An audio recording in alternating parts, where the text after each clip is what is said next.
Deep in the heart of the forest, where the mountains rose high enough to touch the clouds, a little rabbit was peacefully trying to survive, leisurely nibbling on some berries from a bush. The tiny rabbit had no idea that something, or rather someone, was silently watching its every move.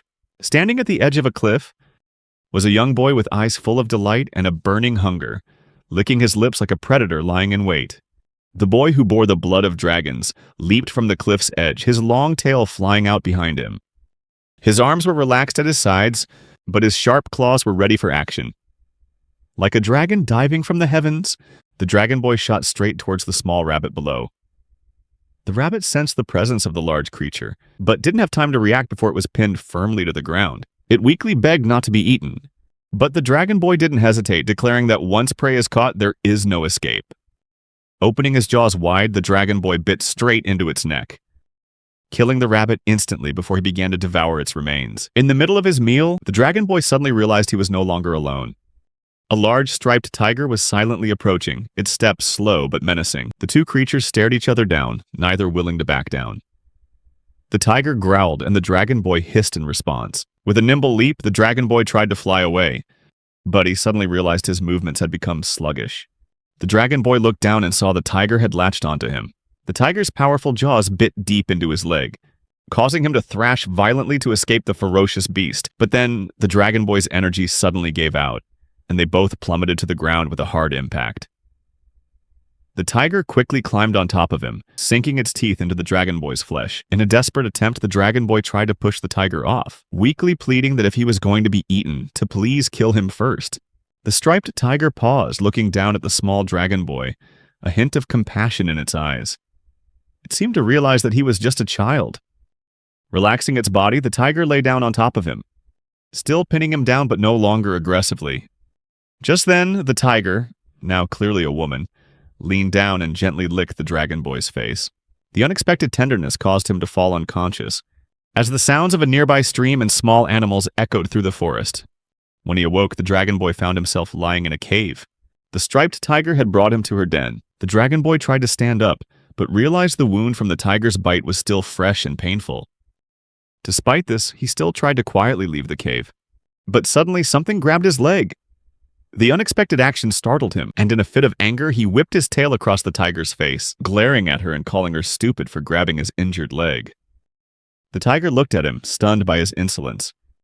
Then she pouted before pinning him to the ground again. However, the dragon boy showed no fear. He calmly explained that he was hungry. Seizing the moment, he slipped out of her grasp, knowing she had no intention of eating him. The tiger then spoke up, explaining that the reason she didn't eat him was because he was still too small. Hearing this, the dragon boy laughed, his eyes crinkling in a teasing smile, saying that she should feed him so he'd grow up faster. The tiger was baffled by the suggestion, but her confusion was met with a mischievous, defiant attitude from the little dragon boy. He grumbled that he couldn't hunt, nor could he fly far with his injury, and if this continued, he might starve to death. His complaints annoyed the striped tiger, but in the end, she did as he asked. She silently approached a young, hoofed animal, then pounced, swiftly catching her prey while the dragon boy stood on a cliff. His eyes gazing at the distant sky, his peace was quickly broken by the sound of a group of creatures approaching. He lowered his gaze and saw a pack of wolves closing in on him, their eyes gleaming with the intent to tear his dragon body apart. They remembered the rumors about the delicious taste of dragon flesh, how dragon blood could heal any wound, and how a dragon's heart could grant immortality. The dragon boy let out a huff, scornfully asking if they really believed such ridiculous rumors. But the wolves didn't answer, only creeping closer. He tried to explain that he already had a predator after him. As he spoke those words, the striped tiger's silhouette appeared. The wolves growled, but the tiger answered with a sharp hiss, declaring that the dragon boy was her prey. The tiger charged at the wolf pack, her strength sending one wolf flying, slamming the body of another into the ground, and sinking her teeth deep into the throat of a third. Her ferocity terrified the remaining wolves, leaving them frozen in fear. However, the dragon boy noticed another wolf slowly crawling down the edge of the cliff. This one was larger, with a prominent scar where an ear used to be. The tiger spun around, but couldn't react in time before the large wolf sank its teeth into her neck. She tried to strike with her claws, but the wolf's jaws held fast, digging even deeper into her flesh. The pain made the tiger dizzy and weak, her paws hanging limp in the air. The dragon boy watched the scene with a sigh, until the scarred wolf was suddenly yanked into the air by its tail. It snarled in rage, demanding to be let down. Its wish was granted, but not in the way it had hoped. The wolf's entire body was thrown into the deep chasm, vanishing in an instant. The sight sent the other wolves fleeing in terror. The dragon boy went to check on the tiger, whose body was now covered in dirt and bruises, her neck still bleeding. The tiger glared at him, but he just smirked and began to fly up, taunting that he could get away anytime he wanted, while she was in such a pathetic state. He said that if she could fly up to his level, she should go ahead and try. His words displeased her, but instead of getting angry, she lifted her head with a sarcastic smile. The dragon boy continued to tease her, saying that if there was anyone he'd willingly let eat him, it would definitely be her. A moment later, he was pulled down and pinned to the ground again, as she threatened to eat him for real this time. However, he wasn't afraid. Instead, he pressed his hand against the wound on her neck, causing her to stop short and lean back slightly. In that moment, the dragon boy slipped free, looking curiously at his hand, which was now stained with her blood. Seeing this, the tigress grew angry and called him utterly uncharming. In response, the dragon boy just laughed and agreed, saying that food shouldn't be considered charming, which surprised the tigress, who stared at him in amazement. Not long after, he returned to her, reminding her that he was still hungry, which only confused her more. The dragon boy asked her if there was anything more interesting to do than eat, and so the two began to walk together. The dragon boy asked the tigress about the prey she'd caught, but her silence meant it had probably gotten away. The sound of a babbling brook echoed through the forest, as a bear tried to sneak up on the young dragon boy. However, the bear quickly noticed the tigress's presence. The bear approached, but it seemed the dragon boy had known it was hiding all along. He just glanced at it, which made the bear lose its patience and turn away in frustration. The tigress looked down, where the dragon boy was drawing something in the dirt. She asked what it was, and he explained that it was a drawing of her. However, she didn't seem pleased with this. Seeing that, the dragon boy quickly changed the subject and asked about food. She didn't answer, and her silence proved that she still hadn't caught anything. He mocked her hunting skills while also criticizing himself for getting caught by someone so terrible. He went on to speculate that the reason she had trouble hunting was probably because of her pale coloring, which made her easy for prey to spot. With his own body standing out against the scenery, the dragon boy bent over the river and tried to slap the water to catch a fish. However, the fish quickly darted past and leaped out of the water, but this time, the tigress managed to snatch it. He burst out laughing at the sight, and the two of them caught one more fish before enjoying their meal together. His attention, however, was soon distracted by the sound of nearby birds. The birds were whispering about him, wondering if he was the last of his kind. Their words angered him, and he grabbed a rock and threw it at them, scaring them away. Afterward, he turned back to the tigress and told her they should get going. She tried to ask about the other dragons, but he refused to answer, even when she persisted. Eventually, the two returned to the tigress's cave to sleep. However, as she watched him sleep, she couldn't help but fall silent in thought.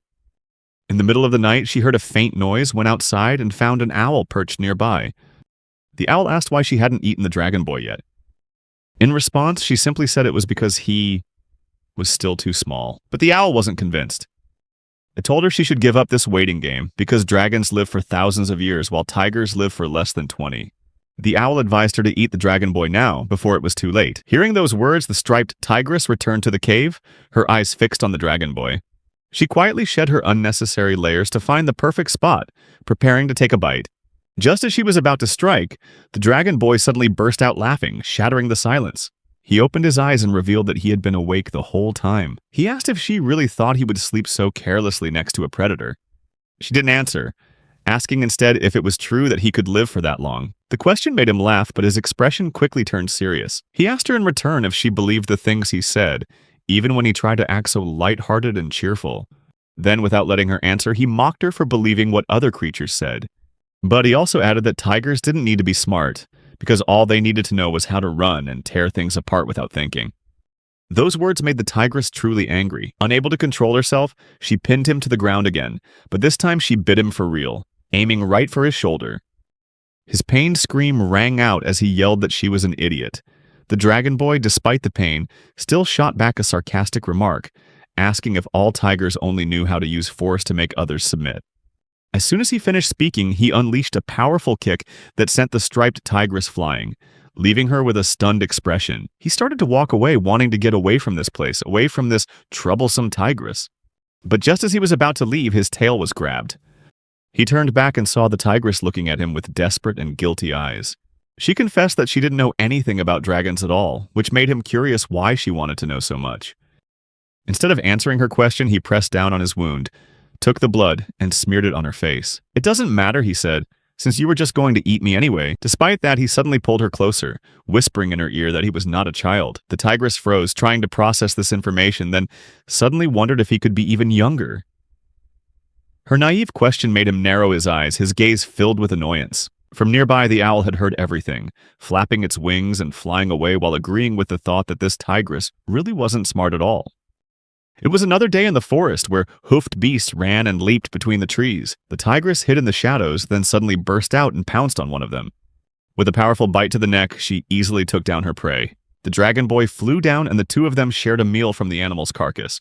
Afterward, they rested beside each other and the dragon boy suddenly asked why she was looking at her own body like that. She explained it was to escape her own self-satisfaction, which made the dragon boy curious. He reached out his hand and gently stroked her fur. The unexpected action startled her, her eyes widening in surprise. She demanded he not touch her, her voice accompanied by a small growl. But the dragon boy wasn't worried at all, merely asking curiously why she was so anxious. Without stopping, he continued to grasp and gently stroke her soft fur. The action gradually made the striped tigress lose her strength, feeling weak and unable to refuse what he was doing. The tigress rolled onto her back, a sudden move that astonished the dragon boy. It seemed she really enjoyed being petted, something he hadn't expected. But the moment was quickly interrupted by the sound of someone approaching. It was another tiger. The two tigers began to growl at each other, their eyes filled with an unconcealed challenge. Meanwhile, the dragon boy tore a piece of meat from the nearby carcass and flew up high to watch the confrontation. The tigress tried to assert ownership of her territory, but the newcomer wanted to challenge it. The two of them lunged at each other, claws clashing violently. The white tigress quickly gained the upper hand, swatting her opponent across the face before pinning the other tiger to the ground and biting down hard on its throat. Finally, the male tiger cried out, begging for his life, admitting that he had lost and didn't need to be killed. Instantly, the tigress released her jaws, letting her opponent get up. He then turned to face her to regain his dignified posture. The male tiger, after acknowledging his respect for the tigress's strength, casually declared that the two of them should become mates. The blunt proposal left the young dragon boy frozen, completely confused about what was happening. Ignoring the boy's confusion, the male tiger continued, assuming that the tigress wanted cubs and didn't have a litter yet. The tigress only responded with a soft grunt, thinking for a moment. At this point, the dragon boy couldn't take it anymore.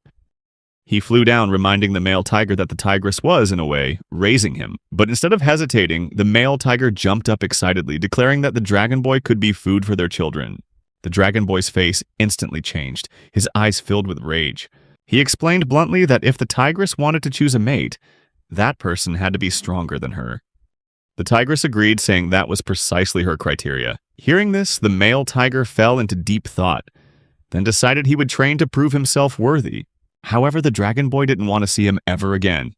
Watching the male tiger's retreating figure, the dragon boy sighed, while the striped tigress lay relaxing on a rock. When the dragon scolded her for not thinking things through, she calmly replied that she had, then admitted her desire to leave behind many descendants so she could continue to exist even after death.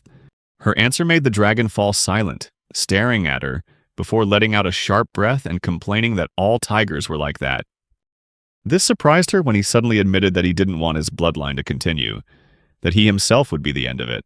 She curiously asked if he hated dragons, but his answer surprised her even more.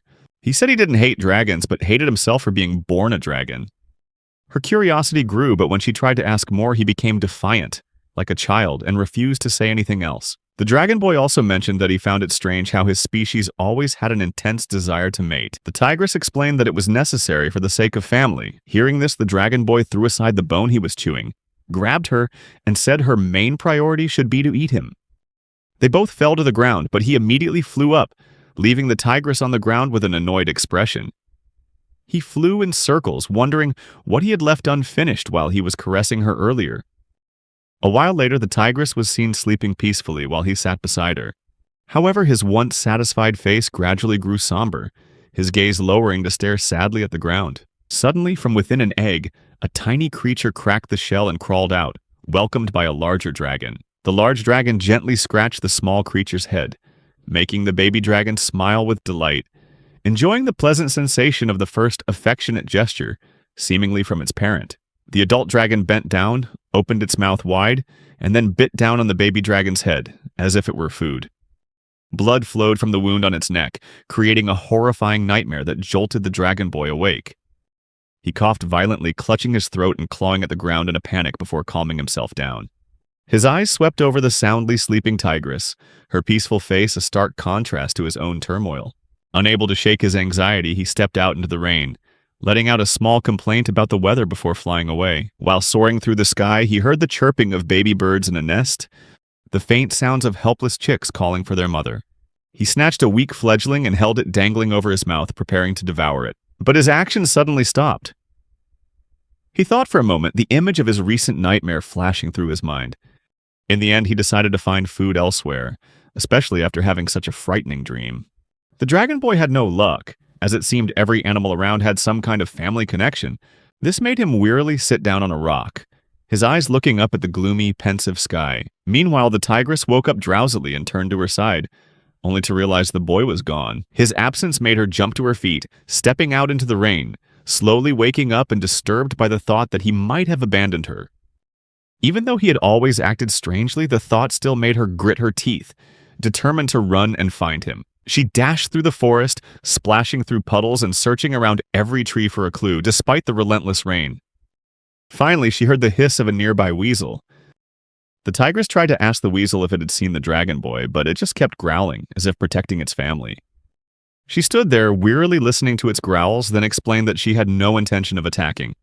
The weasel seemed to calm down, then pointed the way, giving her a path to continue her search. The tigress found the dragon boy on top of a mountain. She walked over with a pouting face, scolding him for leaving without a word. But seeing the hint of sadness in his eyes made her soften.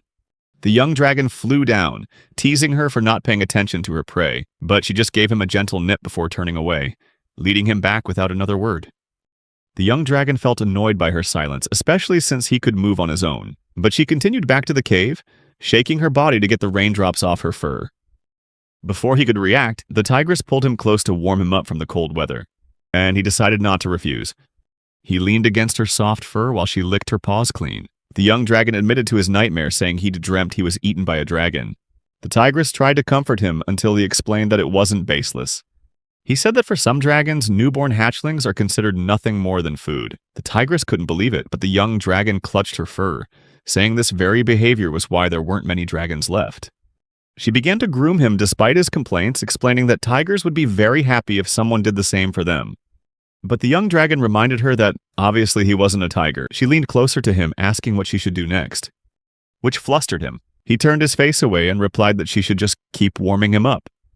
The tigress leaned down closer and lay over the young dragon, enveloping his body with her warmth. But it seemed someone was watching them from a distance. A large bird soared through the sky, then landed on a mountaintop where a dragon was perched. A sinister smile spread across its face. The white tigress was stretching her body while standing in the river's current, when she suddenly noticed someone running towards her, splashing water everywhere. A male tiger charged forward, cheerfully greeting her and asking if she had eaten the dragon like she'd said she would. But without waiting for an answer, he moved closer, nuzzling his face against her. The white tigress froze for a moment, then slowly turned towards the male tiger as he licked her fur. He took a small step back after the intimate gesture.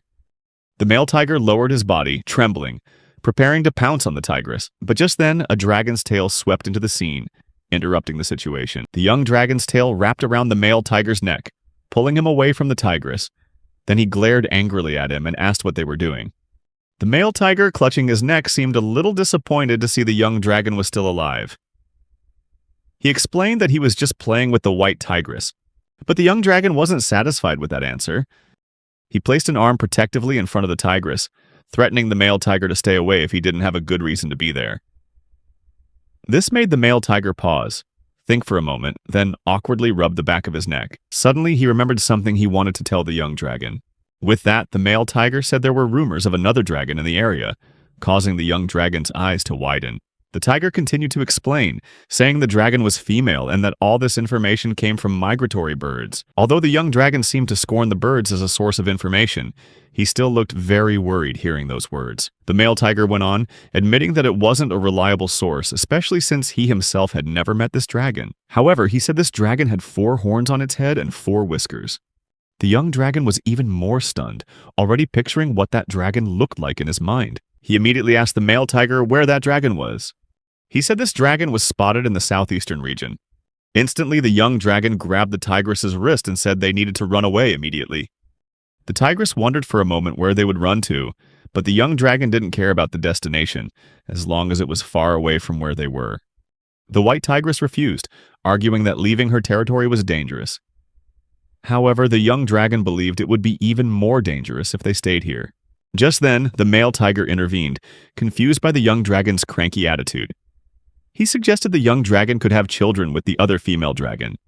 But the young dragon immediately got angry and retorted, saying that such a suggestion would change the number of prey available to the tigers. The male tiger paused, watching the young dragon try to pull the tigress away, but then he suddenly had an idea and stopped them. He insisted that he wanted the white tigress to stay here. The young dragon, filled with confusion and anger, questioned him. The male tiger continued, saying that the white tigress would soon be his mate.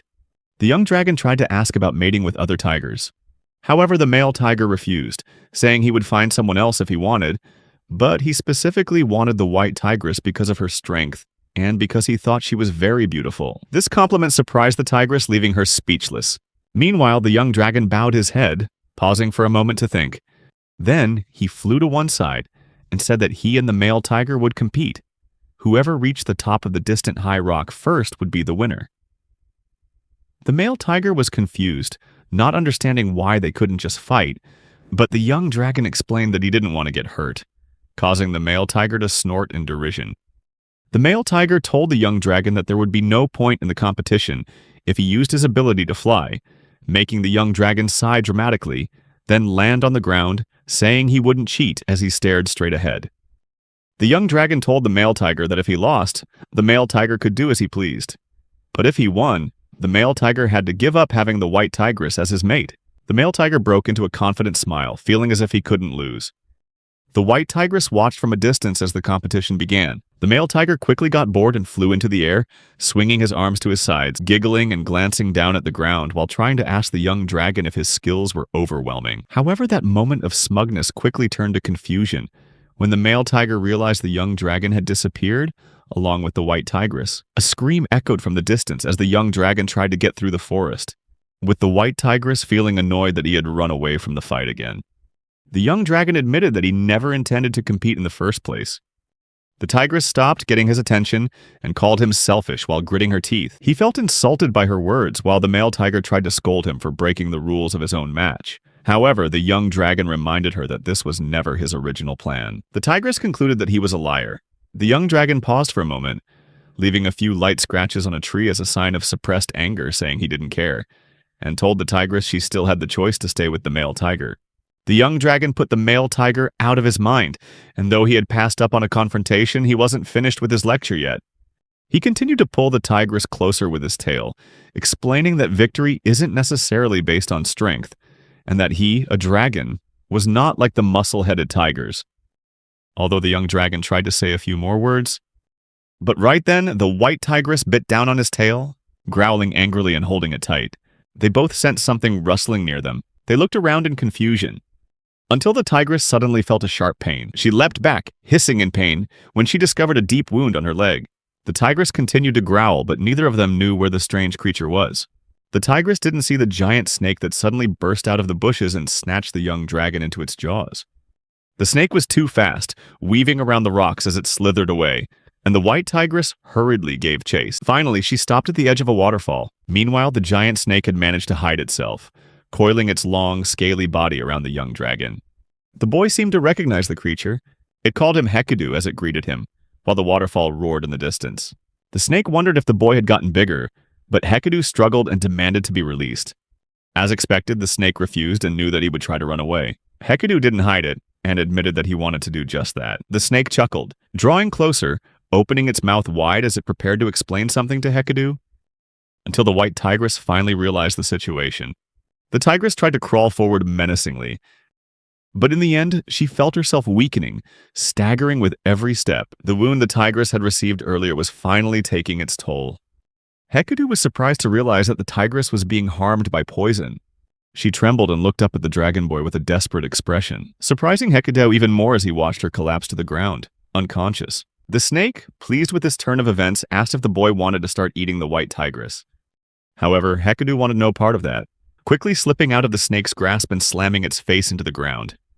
Hekidu stood firmly on the snake's body, demanding to know if there was a way to cure the tigress. However, the snake dodged the question by answering its own previous one, confirming that the boy had grown since they last met. Hekidu insisted on an answer, causing the snake to snort curiously at his behavior, wondering why he would want to help someone who had intended to eat him. The snake pretended not to know the source of the tigress's condition, causing Hekidu to growl and say that the snake was the one who should be answering that question.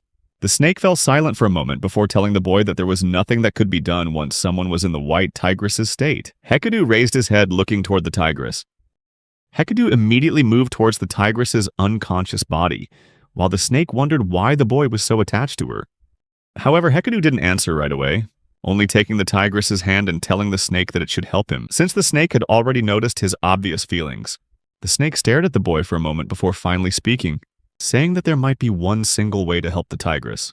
After turning around, the snake told Hekidu that his blood was the answer. However, Hekidu didn't believe this answer, thinking it was just a rumor.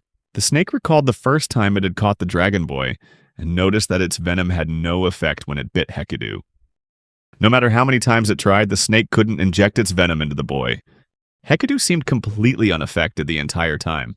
The dragon boy narrowed his eyes at the story, still not believing the snake's words as it said that dragon blood seemed to have the ability to resist its toxins. Still, Hekidu hesitated, but the snake seemed hopeful after making a suggestion. The dragon boy scoffed at the suggestion, then bit his own hand, surprising the snake that Hekidu would actually do it. Hekidu knelt down close to the white tigress and tried to position his hand to drip blood into her mouth, but it wasn't very effective. This made Hekidu move in closer with a new strategy in mind after taking a mouthful of his own blood. Hekidu took the tigress's face in his hands and pressed his lips to hers to transfer a large amount of blood. The white tigress seemed to gasp as she felt the liquid in her mouth, and when she was told to swallow, she hesitantly did so. Hekidu felt she needed more blood, so he continued the same action. Meanwhile, the snake lay in the water, watching with curiosity. Hekidu repeated the action again, and then again, until the bleeding stopped. Feeling that he had given her enough, the snake allowed Hekidu to move away from the white tigress, and said that she would wake up soon if its theory was correct, though there was no guarantee as to when that would happen.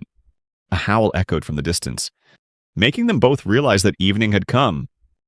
The young boy worried about the potential dangers. However, the snake reassured him that every creature in the area knew of its presence, and wouldn't dare enter this territory so easily.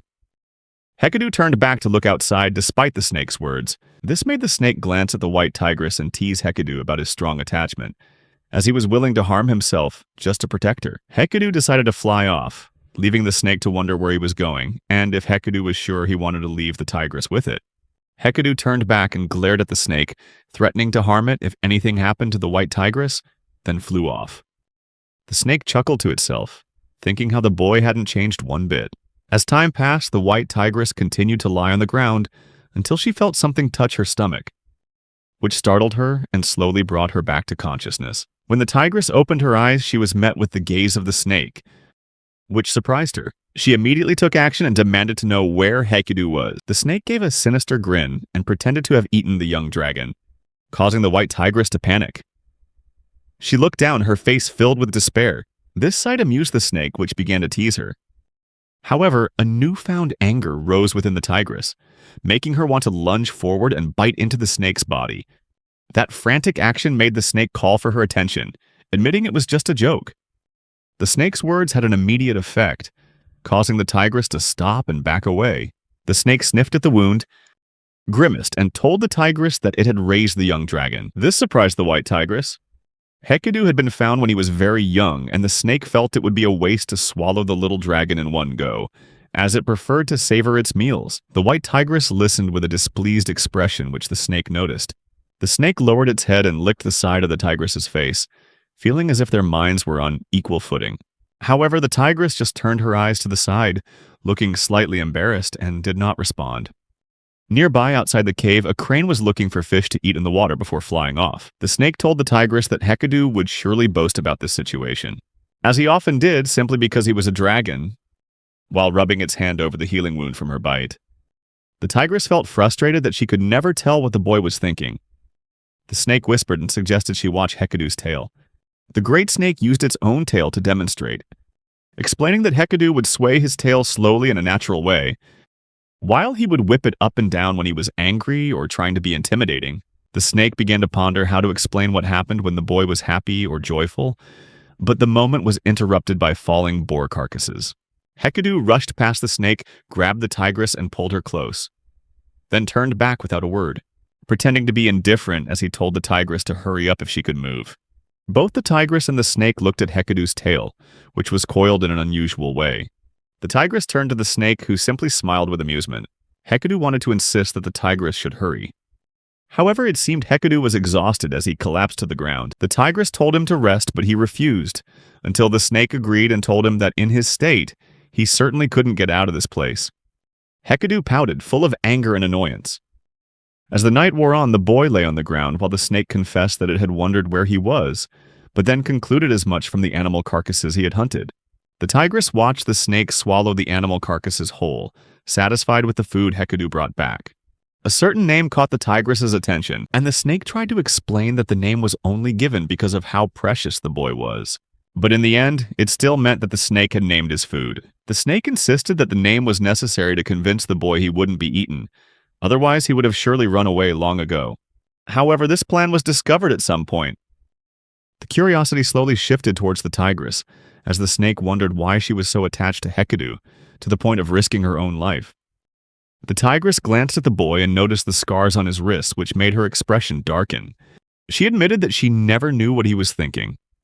The tigress asked why their kind ate each other, and the answer came immediately. The snake explained that dragons were conceited. They looked down on all creatures and mocked those who lived on the ground. Everyone gradually grew tired of the dragon's behavior, which led to the birds spreading lies about how eating a dragon's heart would make one immortal. This caused the dragons to be killed off one by one, but it seemed the rumors didn't even matter, as dragon meat, while dangerous, was still delicious. The dragons avoided landing on the ground and began to eat each other. This unfortunate situation led to no more dragon children being born, and combined with their pride, it made them never want to live together again. This meant that the dragon species was now extinct, at least according to the story. The snake didn't feel too sorry for the species. Hekadu seemed to stir and sweat in his sleep, a sign of another nightmare that the tigress noticed. She quickly lay down beside him, as this had helped him when he opened his eyes last time. Deciding to bury her head in his side, they both fell back asleep. Eventually, Hekadu recovered and was able to fly with ease again. The snake told the tigress to keep his tail a secret, but the boy looked over and felt annoyed, grabbing the tigress's hand and telling the snake not to fill her head with nonsense. A smile flashed from afar. As the tigress was lifted higher, able to see the dawn light up the land below, the tigress stared in awe before they both landed on the ground in the forest. Letting Hekadu boast about how tigers could never do something like that, the tigress noticed the dragon boy's tail was curled, a sign that he was happy, which made her feel pleased before they both set off. It seemed the dragon mentioned in the rumors was moving through the lands, guided by the birds. Finally, it landed at the snake's den. The giant snake peeked its head out of the cave, catching the female dragon's attention as she entered, and was seen as a strange guest. An unhappy look appeared on the dragoness's face as she mentioned hearing there was a dragon in the area, then asked the snake where Hekadu was. A memory of the boy's instructions on which direction they were heading surfaced in the snake's mind, making it chuckle, then tell the truth, though it was unclear if its words would be believed. The dragon immediately assumed it was a lie because it came from a snake. This made the snake curious about the question, and the dragoness admitted that she had tried to eat the snake before. This response made the snake immediately rush out and dive into the water, leaving the dragoness to hover over the water's surface. Before the snake could strike and bite the girl's neck, it tried to coil around her to paralyze her. Although the snake was experienced in attacking dragons, the dragon girl used the claw at the end of her tail to stab the snake's head, creating an opening for her to slam its head hard against the ground. Blood poured from the snake's body, and a memory suddenly flashed through its mind. It remembered when Hekido had gotten greedy with its food before being lightly swatted away. The dragon growled and hissed more fiercely, prompting the snake to say that such behavior would get him nowhere in this world, and that it was better to use strength, especially when trying to steal her food. Hekido pouted and tried to bite the snake's tail, which made the snake smile in satisfaction, realizing his actions were having no effect.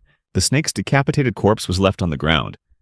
While the dragon girl bathed in the water, surveying the area and feeling like she wanted to settle down here, after killing the snake, she turned to ask the two birds for their opinion. And they agreed, calling her Master Shinsui. The girl, panting, looked ahead, hoping to see Hekido again, as if she wanted to reunite with him, as survivors of their kind, just as they had done before. This desire was encouraged, and the two birds were tasked with finding the dragon boy. Once again, as Hekido and the white tigress moved through a bamboo forest, they stopped by a cliff. The boy gazed into the distance while what appeared to be a female panther moved across the land, a weak little fox cub dangling from her mouth.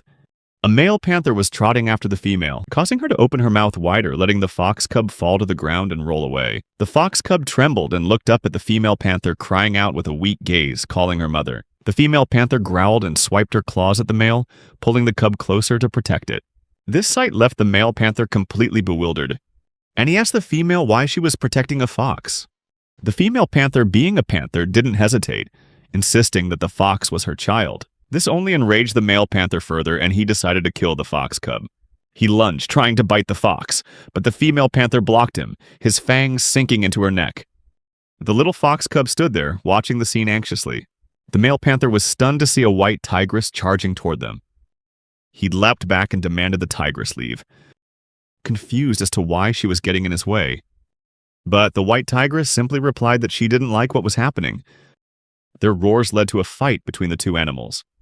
They both lunged at each other, claws flashing. And then the white tigress bit into the male panther's leg, dragging him away. She tried to slash at the male panther's neck but missed.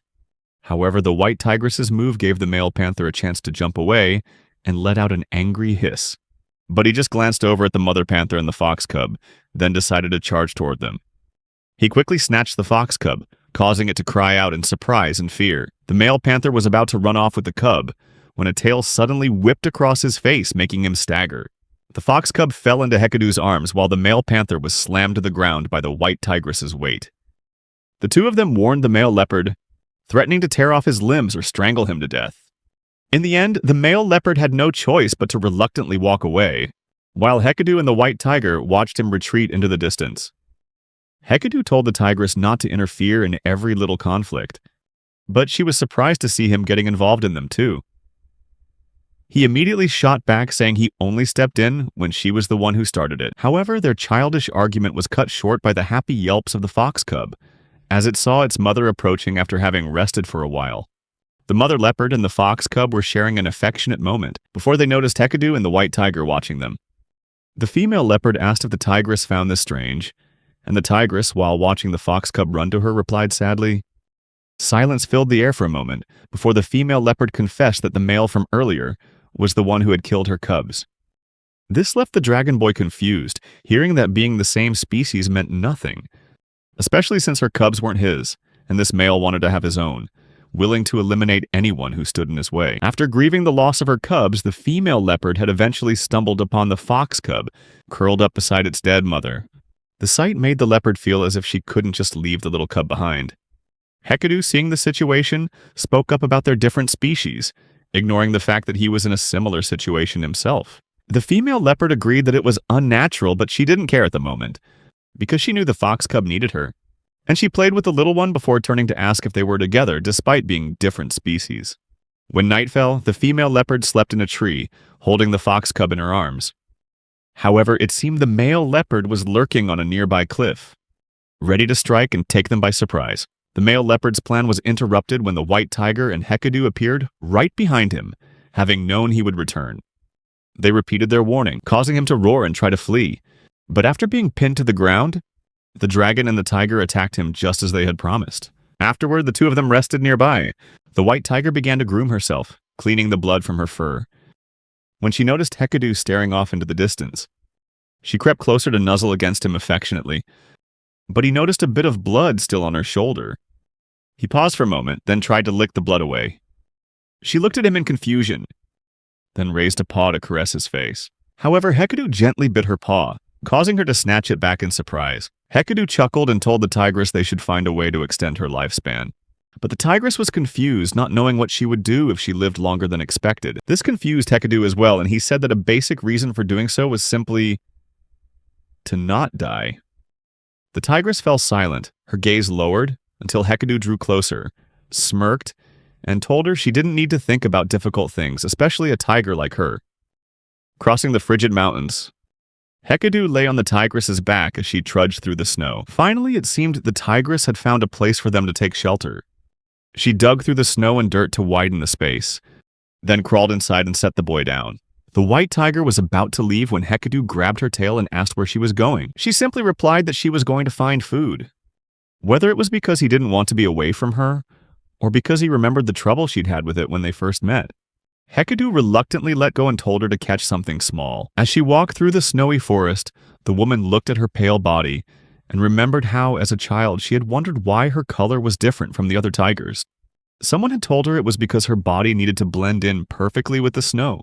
That person in her memory had asked if Hecate understood the reason. Eventually, the woman spotted a herd of cattle and stealthily crept closer. But the faint sound of her footsteps in the snow drew their attention. With no other sounds and the animals sensing no distant danger, they returned to their grazing.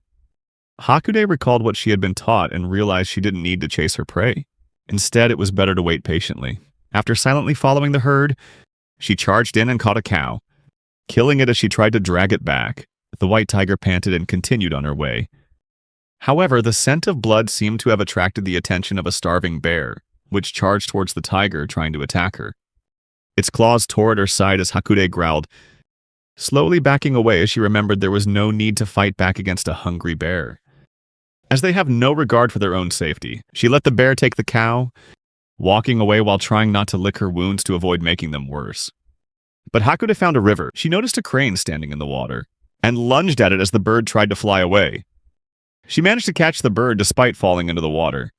Meanwhile, Hecate was trying to keep warm in the den, his tail wrapped around his body. He saw Hecate return with the dead crane, but Hecate didn't seem grateful, instead complaining about how long she had taken. Hecate demanded that she come and warm him up.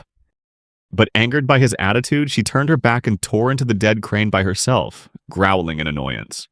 Hecate was suddenly reminded of a memory when she was scolded for trying to fight back when another tiger cub hit her. She had been told not to let her emotions get the best of her, but to pay attention to her surroundings. With that in mind, her gaze fell upon Hecate, who was genuinely shivering, prompting her to wrap her body around him. Hecate lifted his head, leaning against her body. They lay like that through the night. Before Hecate noticed the wounds on her side, this prompted him to reach over and press his finger into the wound. She flinched slightly and Hecate let out a small laugh. But Hecate was fed up with his attitude and didn't want to be the bigger person this time, so she kicked him away, shoving him out into the cold. Hecate shivered once more and tried to press himself against her for warmth, but Hecate rejected him with a cold glare. Hecate continued to complain about having to leave for her sake, all while begging her because he was freezing cold. As they traveled through the lands, various animals shared their opinions and wisdom. A leprous creature said that if one is a skilled hunter, they'll have no trouble finding food, and that is what grants a long life. An animal that lived in a hole in the ground advised that this was an easy way to ensure a long life. As they found a safe place to hide and sleep, a bird explained that survival is guaranteed, as long as one is swift enough to escape enemies when they approach. When they approached a bear, it demanded to be fed dragon meat before it would offer any advice. Hecate, frustrated by that answer, growled as he chased after the animal. But the boy immediately regretted his actions, as he felt the cold and ran back to lean on Hecate for her warmth. Frustrated that the peace and quiet he'd hoped for was nowhere to be found, they stumbled upon a group of monkeys, who joyfully welcomed them at the sight of a dragon. They offered to give their advice for free, which surprised Hecate a little, though he couldn't help but be pleased by their enthusiasm. The monkey, who appeared to be the leader of the troop, seemed puzzled when asked how to live longer. The monkey leader figured that dragons already lived long enough. But the question was clarified to be about the tiger. Even so, the monkey still believed it was impossible to change a predetermined lifespan, which made Hecate sigh in disappointment, since he already knew that and was hoping for a different way. A look of regret appeared on the monkey's face, as other members of its troop came forward to offer them a drink. The leader explained that the drink was made from fruit, and that it warmed the body and gave it energy. along with some dried meat since they were carnivores. The monkey also offered them a place to rest for the night. It was a place where they could lie down on some straw and ox fur, but Hekidu was hesitant about this excessive kindness until he saw Hakude drink the fruit juice without a care. Hekidu gently cautioned her, even as she seemed to be enjoying its delicious flavor. Just then, the monkey drank from its own cup, reassuring him that it wasn't poisoned. The dragon boy took a sip and was puzzled by the taste, until the monkey returned to the topic at hand, asking if the boy knew the rumors about a dragon's heart. The monkey leader explained that a monkey had once eaten a dragon's heart and died within just 2 days. But then a wolf ate that monkey and suffered the same fate. So it's possible a dragon's heart contains some kind of toxin. Hekidu was confused by this theory, but after a moment's thought, he concluded that a dragon's heart definitely didn't grant immortality. As Hekidu rested in the space they'd been offered, he turned to look at the woman and began to blush, panting to himself as he felt his body heating up. He felt incredibly hot, but his attention was captured when Hakude suddenly appeared on top of him. Hekidu was confused by this, looking at her as she admitted she wanted something from him, before she moved closer, leaving no trace on his body. Hekidu grew even more frustrated and confused as Hakude glanced at her own lips and explained that she wanted his heart, her claws digging deep into his chest and drawing blood. Suddenly Hekidu woke up from the pain, realized that a dragon was looming over him, while the monkey from before was sitting on him. He realized his limbs were bound tight, and he struggled against the restraints, as the monkey stabbed at his chest again, causing Hekidu to flinch and thrash around in anger. The posts he was tied to were damaged, but they held firm against his strength. He tried to throw the monkey off with a snap of his jaws, but was forced to stop as the rope tightened around his neck. Defeated, he stopped struggling and collapsed to the ground. Hekidu tried to look for Hakude, but the monkey noticed and explained that she wasn't here, and was probably having a pleasant dream. The monkey hummed, holding its dagger, wondering whether a dragon's toxins were present in its body naturally or only produced after death. This made it wonder what would happen if it ate the heart of a living dragon, and it stabbed at Hekidu's chest once more. But at that very moment, a bird swooped down from the sky and kicked the monkey in the face. Its body skidded across the ground and the woman stood over Hekidu's form, while the dragon boy stared, completely bewildered. He heard the bird declare that she was taking him with her. The female eagle stood tall as the monkey leader recovered from the attack, clutching its head before growing enraged by the situation. He was helped up by the other monkeys, and they watched him call out the eagle's name. He ordered the remaining monkeys to attack the woman, but she was completely unfazed by their hostility. She braced herself and kicked one monkey, stomping on another, ready to take on the rest. As it got up from the ground and readied its dagger again, it tried for a surprise attack, rushing in from behind and attempting to stab her in the back. But she was not in danger, because she wasn't fighting alone. Her male companion swooped down from the sky and slammed his foot onto the monkey's head, sending it staggering once more, as the monkey tried to recover from the blow.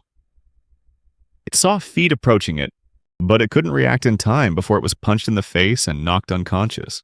The eagle pair stood confidently, one of them snatching the dagger from the monkey's hand and cutting the dragon's bonds.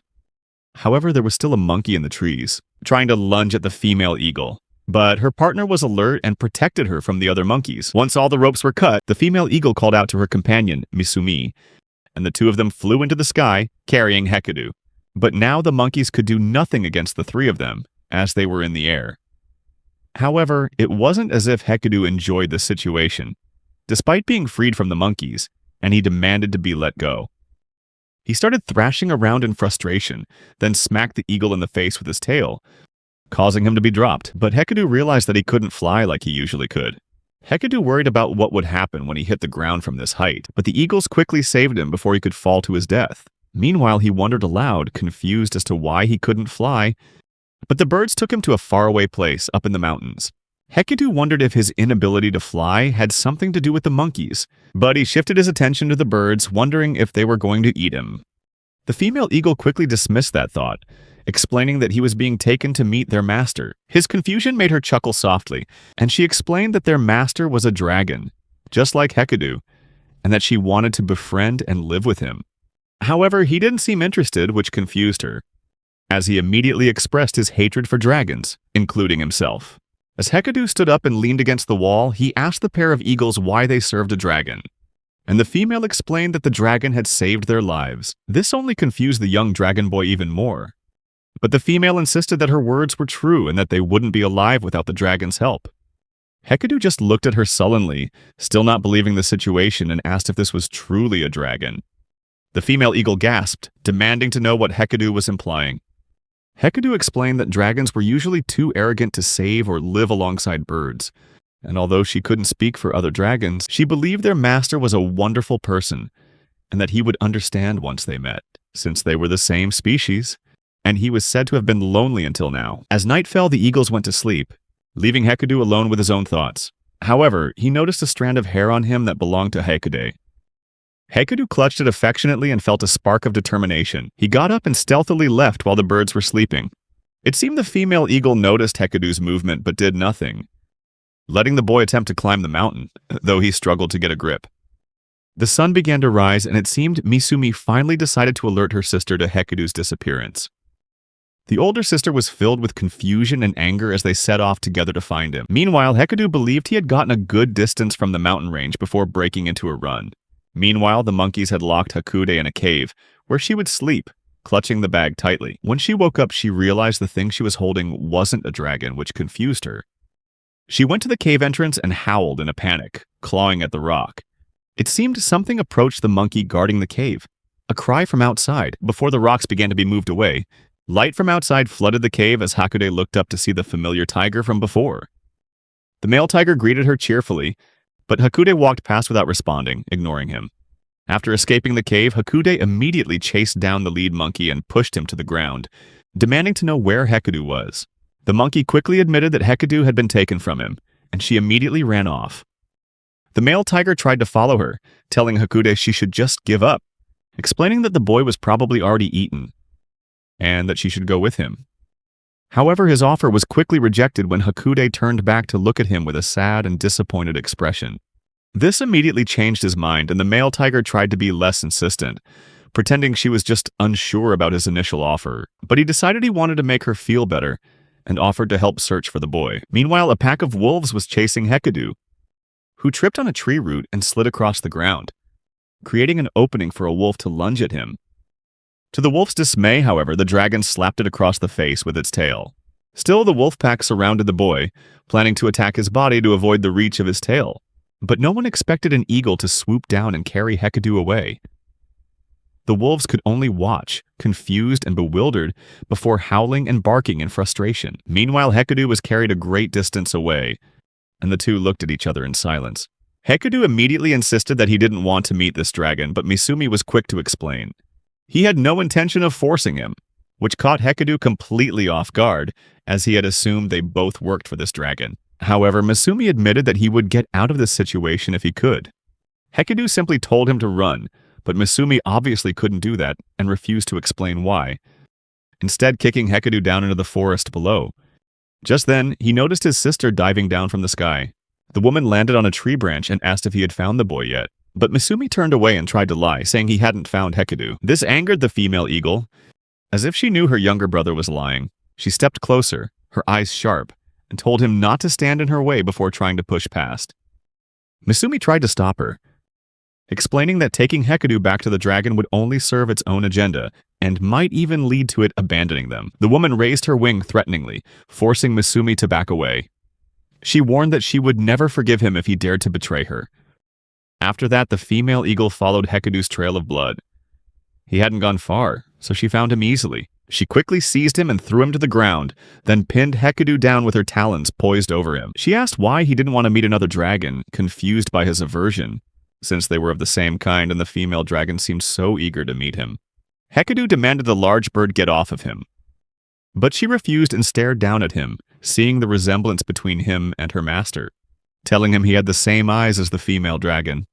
The female eagle pressed her feathers against the scratches on Hekidu's face, ignoring his cries and pleas for her to stop. She seemed to be in a trance, her face flushing, continuing her actions until a roar echoed from the distance. Hakude swiped her claws at the female eagle, who flew higher to evade the blow, shielding Hekidu's body with her own. As they both laid claim to Hekidu, the female eagle was about to fight Hakude when Misumi jumped in to intervene, stopping his sister's attack and explaining that they couldn't afford to fight a tiger. She was still hesitant to leave, but her brother reminded her that the full moon was approaching, and they might not make it in time for something important. With that, she decided to relent. Misumi gave Hekido a meaningful glance before flying off with his sister. Hakude watched them go, and her demeanor suddenly changed.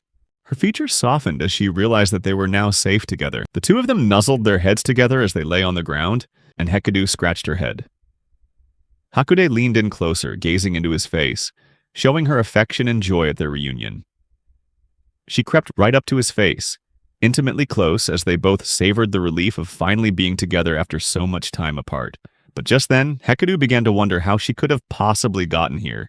His attention shifted to the male tiger who was now here and observing the unfolding scene. He calmly greeted Hekido, only to be stared at by the boy, who asked Hakude why the tiger was here.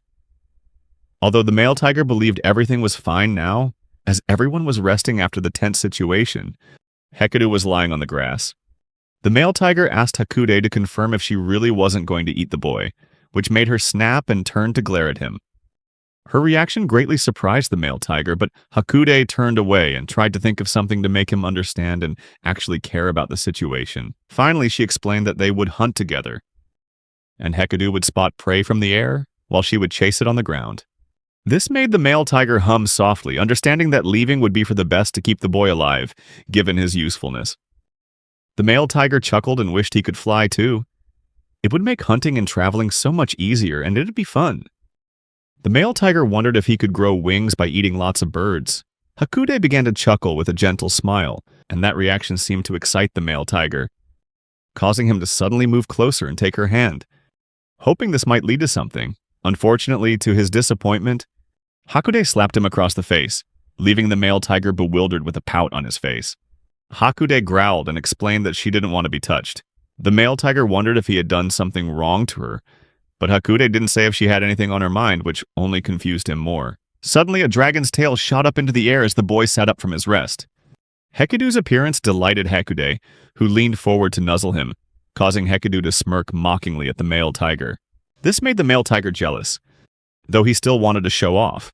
Hekido immediately told Hakude that he was hungry, something she was already used to. However, this time, it wasn't due to Hekido's laziness, but because he couldn't fly anymore. Both tigers were confused by this, but Hekido himself had no answer for it. The male tiger recalled their earlier conversation and called the boy useless. Hekido felt insulted by those words and turned to argue with Hakude, blaming the entire situation on her for being so quick to trust the monkeys. However, the male tiger wanted to defend her. The mention of Hakude's name confused the little dragon, and the male tiger explained that it was her name, while also introducing himself as Ogle. This made Hekido feel jealous for not having known the white tiger's name before. Hakude was also confused by Hekido's behavior, wondering if she wasn't allowed to tell her name to others like Ogle. This made Hekido realize how silly that idea was, and he immediately changed the subject, dropping the matter. Afterward, the three of them ate together. Hekido wanted Hakude to help him remove the ropes that were still tied tightly around his body. However, Ogle was confused, not understanding why the dragon boy didn't just bite through them himself. Hekido explained that while he could bite, he couldn't reach the rope that was cinched around his neck. The group struggled with the ropes for a while because they were tied so tightly. Hekido suggested they use their claws to cut them, and this method worked immediately. Once the ropes were removed, the boy felt much more comfortable and free. However, there was still one last rope wrapped around his tail. When Hekido asked for this rope to be cut, Hakude immediately obliged, quickly slicing through it with her claws. Unexpectedly, as soon as the final rope was removed, Hekido suddenly began to fly up into the sky. Ogle and Hakude watched in amazement, their expressions showing their shock as they realized that removing the final rope had restored Hekido's ability to fly. The dragon boy was overjoyed with the situation, flying freely through the sky. Looking down with a satisfied expression, Hekido suddenly dove down and swept Hakude up, pulling her into an intimate embrace. He told her to hold on to him, and Hakude did as he said. Right after that, the two of them started soaring into the sky, leaving Ogle stunned on the ground below. He tried to call them back, but it was useless. Hekido paid him no mind and continued to fly higher. While flying, Hekido noticed that Hakude seemed to be uncomfortable. He quickly shifted his body so she could sit more securely, even lie comfortably on top of him, so she wouldn't have to worry about holding on so tight anymore. Hakude gazed up at the night sky with a pensive look, then down at the distant forest and lands below. As her eyes swept over Hekudu's body, she noticed the scars from when the monkeys had tried to take his heart. Finally, the two began their descent. Hakude held onto him tightly as they enjoyed the cool wind washing over them. Hekudu slowly reduced his speed and turned, gently placing Hakude down on the grass. He hovered above her, panting after the flight, and asked if she found that moment pleasant. Hakude sighed with a small smile, simply saying his name in place of an answer. Meanwhile, the full moon shone brightly in the night sky, and the two eagles seemed to be affected by its light. Misumi walked over to his sister, finding her gasping for breath, while dark marks began to spread up her neck, just as they were crawling up his own. Misumi reassured his sister that they didn't have much farther to go. He lifted her body and continued walking towards the female dragon who was waiting. When they arrived, Misumi set his sister on the ground and knelt on one knee, begging Shinsui for a bit of her blood. Shinsui let out a small, sarcastic laugh, scolding them for being so late. Misumi bowed his head and apologized. But the female dragon just replied in a weary voice that she was very hungry. Misumi tried to promise that he would go hunt immediately, but Shinsui demanded something to eat right now. With that, she wrapped her tail around Misumi's leg. The dragon girl smirked, asking if she could trade a little of her blood to keep Misumi's leg. However, Misumi explained that if he lost a leg, he wouldn't be able to hunt anymore. Hearing that, Shinsui snorted coldly, turning her face away without a hint of concern. Seeing his sister's condition, Misumi grew more desperate. He begged Shinsui for some blood, at least just enough to save his sister. However, the female dragon smirked and asked why she should give her blood away when they hadn't even brought anything back for her. Her words made Misumi look at Shinsui with a sense of helplessness. Then he looked back at his sister. His breathing became rapid and panicked. Left with no other choice, Misumi gritted his teeth and gave in, calling for Shunsui's attention once more. He offered to trade his leg for her blood. Shinsui smirked, clearly pleased. She turned towards Kokuran, Misumi's sister who was lying on the ground, and called her name. Kokuran slowly stood up, her eyes filled with exhaustion, and whispered an apology as she approached Shinsui. Shinsui lightly bit her own finger and told Kokuran to open her mouth. The female eagle did as she was told, letting the drops of blood fall into her mouth. With one swallow, Kokuran felt her strength noticeably return. Shinsui then walked towards Misumi, who was stretching out his leg with a look of pure hesitation. As she prepared to swing her tail down with great force, everyone thought the leg would be lost, but the strike completely missed his leg, surprising everyone. Shinsui burst out laughing and confessed she was just joking. Lifting Misumi's head, she dripped her blood into his mouth, whispering teasingly as she did that the eagles were so adorable and wouldn't survive without her. Even so, Kokuran just stared coldly into the distance, his gaze seemingly directed at both Shinsui and Misumi, his expression unreadable. After recovering from the poison that had previously ravaged their bodies, the two eagles had hunted together, thereby soothing Shinsui's gnawing hunger. Kokuran wondered whether or not they should leave this place. Hekudu was with Hakude, and Shinsui asked if the tiger was female. Kokuran confirmed that she was, and Shinsui expressed confidence that Hakude wouldn't harm the young dragon. She believed that Hakude might be caring for the dragon as her own child. However, Shinsui also acknowledged that the current situation was more complicated and decided to go see for herself. A worried Kokuran warned her about the creatures that might target a dragon, saying it would be too risky to move since they'd easily be noticed. However, Shinsui reassured them, saying there was nothing to worry about since they had the protection of the eagle pair. Kokuran, with a loving gaze, agreed, saying that both eagles would put Shinsui's safety above everything else, ready to protect her no matter the danger. Meanwhile, Misumi sat at a distance, his face buried in his feathers, reflecting on when he began to learn how to improve his hunting skills, a process guided by his older sister. Kokuran and Misumi were called over by another eagle who flew down. This was their older brother, and he carried a dead baby dragon that he had found. They remembered the rumors, wondering if they were true, but knew that many animals had died after eating dragon flesh. Regardless of what they had heard, they all knew that dragon meat was incredibly delicious. Time passed, and one full moon night, they all began to feel nauseous. Their brother was bewildered by the strange wounds on his body, while his younger siblings expressed their pain. The brother started to feel the wounds spreading up his neck, but it seemed their plight had not gone unnoticed. Shinsui hovered above them, calling them fools for eating the dragon meat. The three of them were confused, since they had eaten the dragon long ago. However, Shinsui explained that the dragon's poison only affects its host on the night of a full moon, and that was tonight. They started coughing up blood, and Kokuran and Misumi's brother wondered if there was any way to save them. Just then, Shinsui explained that it was possible, but she had no reason to save these birds. Shinsui chuckled and said she was very hungry. which made the eagle look at his siblings, believing he had to do something to save them, as it was his actions that led to this situation. Kokuran and Misumi's brother, though reluctantly, said his own life could be taken, as long as the others were saved. Immediately, Shinsui licked her lips and moved in, biting down on the eagle in front of Kokuran and Misumi. A gasp of shock and pain echoed, muffled within the dragon's jaws, as Shinsui devoured their brother and looked down at Kokuran and Misumi, claiming them as her own while casually greeting them. Shinsui was resting after her meal, and Misumi asked his sister if there was truly any point in living if they had to endure such abuse. However, Kokuran insisted that she believed it wasn't abuse, since the dragon had granted them her blood. Her younger brother corrected her, saying that they were just toys to the dragon.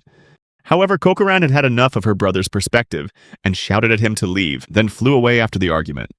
Misumi watched his sister fly away and sighed, telling himself that he and his sister were truly cursed. Hakude and Hekudu were resting in a warm climate, with Hekudu lying on the grass while Hakude played with the tip of his tail as if it were a cat toy. A moment later, Hakude's claws scratched Hekudu's tail, causing one of his scales to fall off. This prompted Hakude to tell Hekudu that something had fallen from his tail, causing Hekudu to jump up with a surprised yelp and ask if her claws had really done that. She wondered if there was a way to restore his scale, but Hekudu looked at the wound and said it was foolish to think something like that could be restored. Hekudu's behavior made Hakude feel terrible. With her head bowed and a sad expression, she weakly admitted it was her fault for not being careful and letting her claws scratch him. Hekudu saw her melancholy expression and started to laugh, gently scratching the spot with his own claw to show her there was nothing to worry about. The scales that fell from his body were all just old ones. Hakude felt annoyed for being tricked, but her expression quickly changed. She crawled closer and picked up the scale with a gentle look, humming softly about it. She wondered what new things she would learn about him each day.